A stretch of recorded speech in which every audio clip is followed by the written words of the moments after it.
Tuli fans, since I can't find Tuli's reading from the Fugs of this chapter about his record company, which is most likely ESP, I'm going to read it to you myself.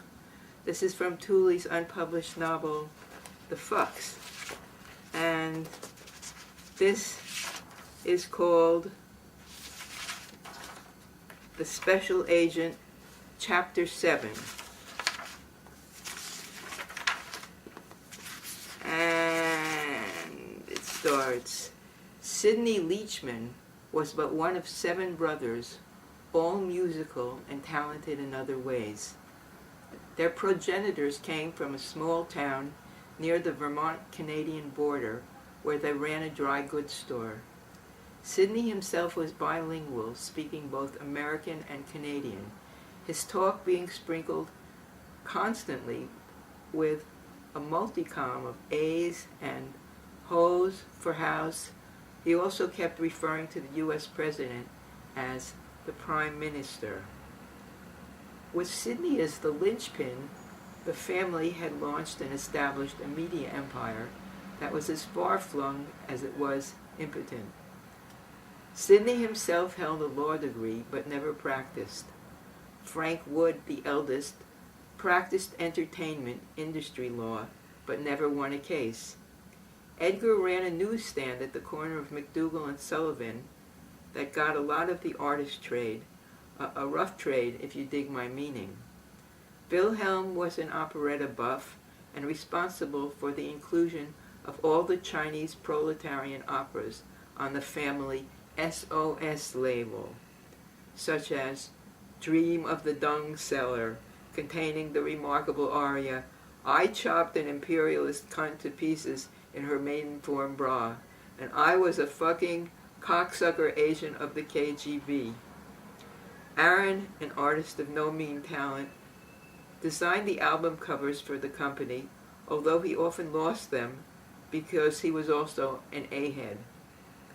He received the AB, Artists Brotherhood Award, for the most covers designed for a single album. He designed 12 for the Fugs' first album. 4 were lost, however. As a side note, Ellie Fable of Arktown, Arkansas, holds the record for being fooled the most time by different covers for the same album, 8 out of 8. Ben, the youngest, was advance man, except when Sidney needed a trip, and Elmwood, the most talented of the group, did the shipping and billing. Ma and Pa Leachman, 2 old-world types, bankrolled the combine and always did the cooking, potato latkes and applesauce, from their own farm in the Catskills, whenever Sidney threw a welcoming banquet for a new outstanding artist they had signed in the Leachman svelte brownstone in the heart of charming Bed-Stuy. The Leachman philosophy was simple: get the art to the people and let the devil take the hindmost. L'art pour l'art was emblazoned above Sidney Leachman's rolling desk. He moved it about to whatever part of the suite of the offices in the Leachman manse needed his expertise. In 1950, Sidney and Frank Wood founded the parent company SOS, Save Our Song. In 1952, way in advance of the times, the SOD, Songs of Degeneracy, a homosexual label, was established. Sidney meant this as a satirical title. He certainly was pro-gay, but he often wondered why the largest orders for this series came from rack jobbers in Waco, Nashville, and Atlanta. Their newest label, 1968, was entitled SOP, Save Our Pricks, which Sidney claimed was not anti-feminist but pro-masculinist. This label was not too successful.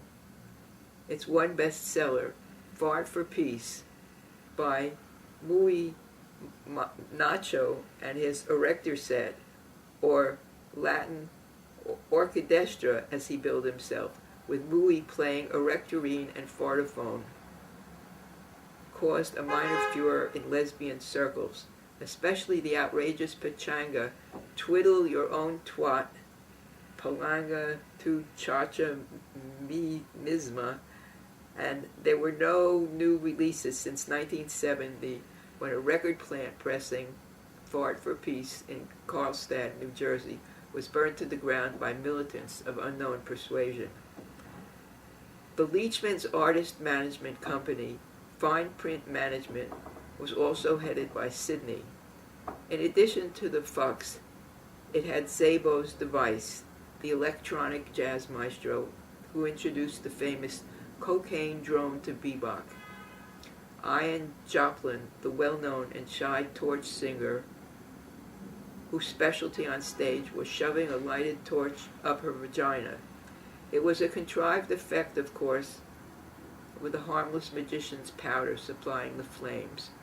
Charles Mandela, the concrete poet, who in 1969 caused a riot in the Houston Astrodome when drunk out of his skull.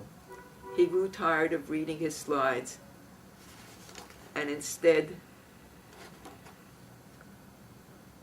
opening up a medium-sized doctor's bag he always carried his work in, started taking out hefty chunks of concrete and throwing them at his audience. Here's a fucking souvenir of my visit to the LBJ Library, then a building in Austin, he shouted. Haute couture citizens of the Texas upper crust made an obscene spectacle of themselves fighting over these souvenirs, and 3 were removed to the hospital, whether injured by Charles or their own insane greed being a matter of dispute to this day. Fifi de Gaulle, the famous male impersonator, also was on Fine Print's roster. Her video debut titled, I Dreamed I Fucked de Gaulle Last Night, was a bestseller in SOS's sublabel Tout pour l'art, and was a popular item at smokers through the US, Canada, and Iceland. Most of the artists, however, at one time or another expressed dissatisfaction with Leachman's management. The most common complaint, no money. Leachman's statements were meticulous and meretricious documents full of delightful and suggestive detail. For example, the Fugs once received this accounting. This is a picture of it. I'm going to read it to you. Presidencies for the period October through November 1969. Sales Fugs album October-November 1969. 254,007. At $3.21 per album equals $815,362.47. Studio recording expenses $814,362.47. Toilet paper during tour $1,000. Eats during tour $7,450. Special photos of group in Iceland $740.12. Miscellaneous $12,000. Owed by the Fugs to Fine Print Management $28,190.12. Previously owed by Fugs to Fine Print Management $110,000, $92.27. Total owed by Fugs to Fine Print Management $138,282.39.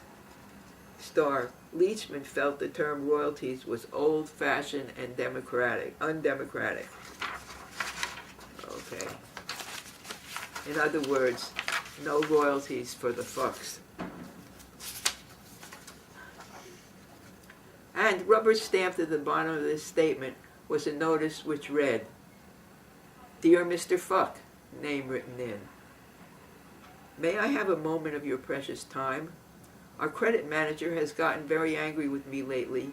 He claims I have been too lax with our customers. I know, however, that our artists often have other things on their mind than money. But he says, and I guess from this point of view I can't blame him, that we can no longer, in this period of tightening credit, continue to carry, and the words are his, these deadheads. It is unfair to the rest of the artists and to the artists yet unrecorded. Could you therefore kindly give this matter your urgent attention? Hoping to hear from you soon, so we can forget this minor unpleasantness and go on to the business of fine print management. Tout pour l'art.